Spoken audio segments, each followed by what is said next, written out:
Weavers ఇంకా ఉన్నారు. Sir ఏంటి ఈ పరిస్థితి ఎందుకు వచ్చిందంటారు? అంటే గతంలో ఉద్యమాలు జరిగినాయి, బాక్సైడ్ తవ్వమన్నారు, మళ్ళీ ఎందుకు వస్తుంది తెరపైకి?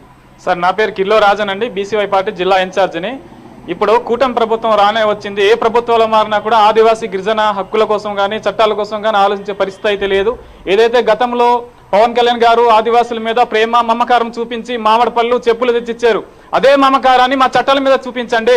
ఖచ్చితంగా ఆదివాసీ గిరిజనుల మీద మా బతుకుల మీద మీకు విశ్వాసం చిత్తశుద్ధి ఉంటే ఖచ్చితంగా కూటమి ప్రభుత్వంగా ఏదైతే అటవీ శాఖ మంత్రి వాళ్ళు పవన్ కళ్యాణ్ గారు ఉన్నారో దీన్ని సుమోటోగా తీసుకొని ఈ బాక్సైట్ రాదంతాన్ని ఆపే విధంగా చర్య తీసుకోవాలని చెప్పేసి మేము డిమాండ్ చేస్తున్నాం. అలాగే ఈ రోజు ఏజెన్సీ ప్రాంతంలో మైనం కొండలు ఖాళీ చేస్తే ఖచ్చితంగా ఏజెన్సీ ప్రాంతమే కాదు మైదాన ప్రాంతం కూడా వాటర్ సమస్య వాటిల్తుంది. ఎందుకంటే ఈరోజు కృష్ణా కావచ్చు, గోదావరి కావచ్చు, జలాశయాలు ఏదైనాప్పటికీ గిరిజన ప్రాంతం నుంచి వెళ్ళేటువంటి వాటర్ అక్కడ స్టాక్ అయ్యి వాళ్ళకి జీవనాధారం ఉంటుంది. కాబట్టి మాకు జీవనాధారం ఈ వాటర్ను కొండల్ని పిండి చేస్తే వాటర్ సమస్య మాకు ఇదవుతుంది, అనేక జబ్బులకి చచ్చిపోయే ప్రమాదం ఉన్నది. కాబట్టి ఖచ్చితంగా కూటమి ప్రభుత్వం సమాలోచన చేయాలి, లేదంటే ఖచ్చితంగా మేము ధీటుగా మేము పోరాటం ఉధృతం చేస్తామని చెప్పేసి కూటమి ప్రభుత్వానికి హెచ్చరిస్తున్నాం. సార్ సుబ్బారావు గారు ఉన్నారు. సార్ మీరు గతంలో గిరిజనుల కోసం అనేక ఉద్యమాలు చేశారు, మీ వెనక చాలా లక్షల వందల మంది మీతో నడిచారు, మరి ఈ బాక్సైట్ ఏ విధంగా చేయబోతున్నారు? నా పేరు వంతల సుబ్బారావు అండి. మరొక నేను అల్లూరు సీతారామరాజు జిల్లా, మరొక నేను పాడేరు నియోజకవర్గము.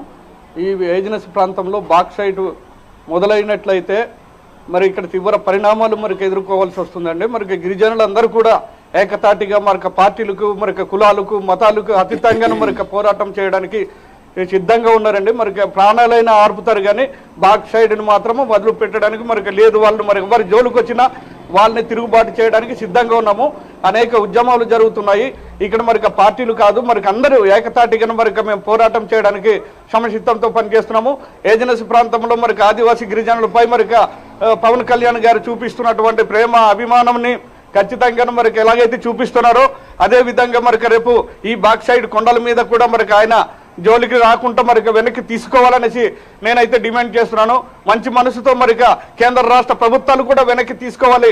ఏజెన్సీ ప్రాంతంలో ఇక్కడ ఉన్నటువంటి జీవజలాలు కానీ నదులు కానీ కొండలు కానీ పోడు భూముల మీద మరొక ఆధారపడి ఉన్నటువంటి మరొక ఆదివాసీ గిరిజనులు పూర్తిగా నష్టపోయే ప్రమాదం ఉంది అనేసి మరొక నేను డిమాండ్ చేస్తూ నేను మరొక హెచ్చరిస్తున్నాను.